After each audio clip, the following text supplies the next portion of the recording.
Mahfud MD tanggapi Prabowo yang beri amnesti ke Hasto dan abolisi ke Tom Lembong.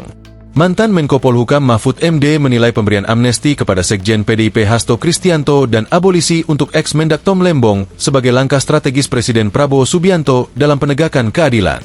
Menurut Mahfud, kebijakan ini bukan sekadar pengampunan hukum, melainkan juga sinyal tegas bahwa praktik penyanderaan politik melalui rekayasa hukum tidak lagi bisa dibiarkan. Presiden Prabowo mengambil langkah strategis dalam penegakan keadilan dengan memberi amnesti kepada Hasto dan abolisi kepada Tom Lembong. Tulis Mahfud dalam akun X pribadinya, Rabu, 1 Agustus 2025. Dia menekankan bahwa ke depan, politik tidak boleh lagi dijadikan alat untuk menekan atau merekayasa proses hukum. Ex-Ketua Mahkamah Konstitusi, MK, itu bilang, bila praktik semacam itu masih dilakukan, Presiden kini memiliki posisi untuk mengadangnya. Kedepan tak boleh ada lagi yang menggunakan politik untuk merekayasa hukum melalui penyanderaan politik. Sebab kalau itu dilakukan, bisa dihadang oleh Presiden, ujarnya. Hanya beberapa hari setelah palu vonis diketukan di ruang sidang Pengadilan Tindak Pidana Korupsi, Tipikor, pada Pengadilan Negeri, PN, Jakarta Pusat, dua nama yang sempat mendominasi pemberitaan politik dan hukum nasional kini kembali muncul, tetapi dalam babak yang tak terduga.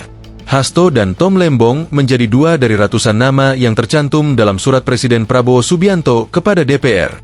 Sementara, Hasto termasuk dalam gelombang pertama penerima amnesti menjelang peringatan 80 tahun kemerdekaan Indonesia.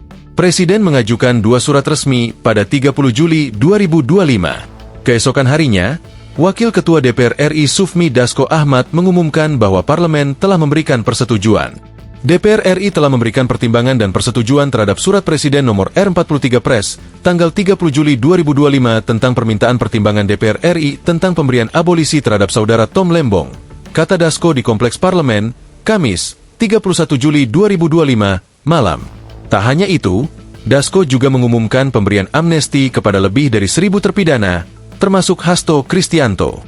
Menteri Hukum, Menkum, Supratman Andi Aktas menyebutkan, pertimbangan utama dari kebijakan ini adalah upaya merajut kembali Persatuan Nasional menjelang 17 Agustus. Download Tribun X sekarang, menghadirkan lokal menjadi Indonesia.